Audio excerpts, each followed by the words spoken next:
విద్యాశాఖలో we want thank you.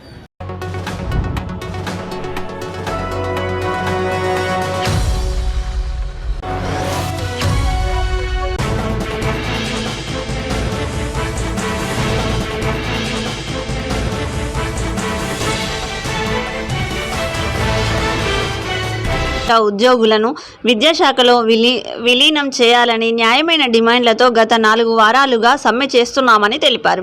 గతంలో హన్మకొండలో సమ్మె చేస్తున్న సందర్భంలో ప్రస్తుత ముఖ్యమంత్రి రేవంత్ రెడ్డి కాంగ్రెస్ పార్టీ రాష్ట్ర అధ్యక్షుడి స్థాయిలో సంఘీభావం తెలిపి అధికారంలోకి రాగానే 100 రోజుల్లో సమగ్ర శిక్ష ఉద్యోగులను క్రమబద్ధీకరణ చేస్తామని హామీనిచ్చి నేటి వరకు పట్టించుకోలేదని ఆవేదన వ్యక్తం చేశారు.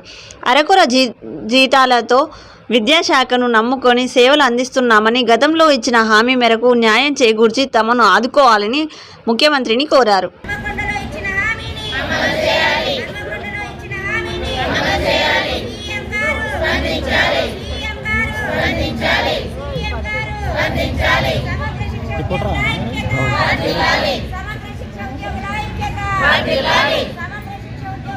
We want సీఎం గారు హామీని హన్మకొండ హామీని ఎంటీఎస్ వద్దురా విద్యాశాఖలో we want thank you.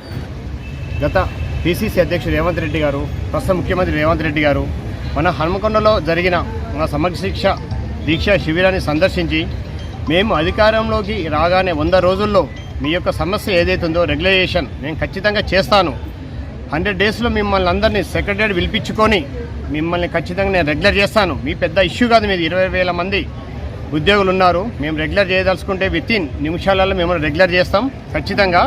మీరు లేకుంటే విద్యా వ్యవస్థ లేదు, మీరు విద్యా వ్యవస్థకు మూల స్తంభాలు అని చెప్పి రేవంత్ రెడ్డిని మాట ఇచ్చారు. అనంతర పరిణామాలతో పిసిసి అధ్యక్షుడు ముఖ్యమంత్రి గారు అయ్యారు.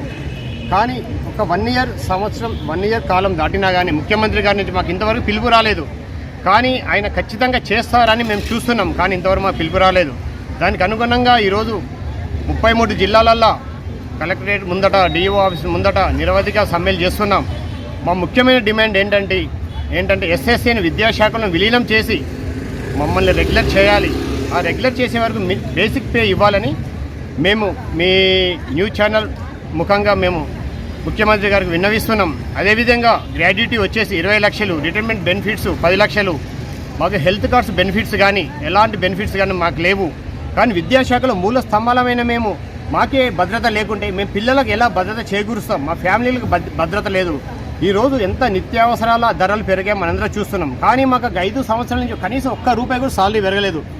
ప్రస్తుతానికి మాకు సాలరీ ఓన్లీ 19,250 రూపాయలు మాత్రం అందుతున్నాయి. కానీ ఈ రోజుల్లో మేము ఈ వేతనానికి మేము ఎలా బతకాలి? విద్యాశాఖ నమ్ముకొని ఇన్ని సంవత్సరాల నుంచి మేము వర్క్ చేస్తున్నాం. కానీ మేము జీతం తీసుకునేది కూడా విద్యాశాఖ నుంచి తీసుకుంటున్నాం.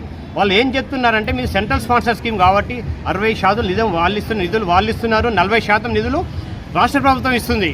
కానీ కేంద్ర ప్రభుత్వం స్పష్టంగా చెప్పింది ఇది రాష్ట్ర ప్రభుత్వంలోని అంశం. మీరు చేసి రాష్ట్ర ప్రభుత్వ విద్యార్థులకు, బీద పిల్లలకు, బయటి పిల్లలకు మీ విద్యను అందిస్తున్నారు.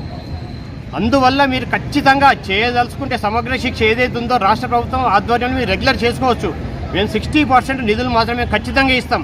కానీ రాష్ట్ర ప్రభుత్వం ఏం చేస్తుందంటే కేంద్ర ప్రభుత్వం మీద నెడుతుంది. కానీ ఇది అక్షర అసత్యం. ఇది రాష్ట్ర ప్రభుత్వం చేతిలో ఉంది కాబట్టి రాష్ట్ర ప్రభుత్వం ఖచ్చితంగా మమ్మల్ని రెగ్యులర్ చేసి మమ్మల్ని విద్యాశాఖలో విలీనం చేసి మా డిమాండ్ ఏదైతే ఉన్నాయో రెగ్యులర్ అనే డిమాండ్ మాకు ఖచ్చితంగా ఇవ్వాలని మీ ద్వారా అభ్యర్థిస్తున్నాను.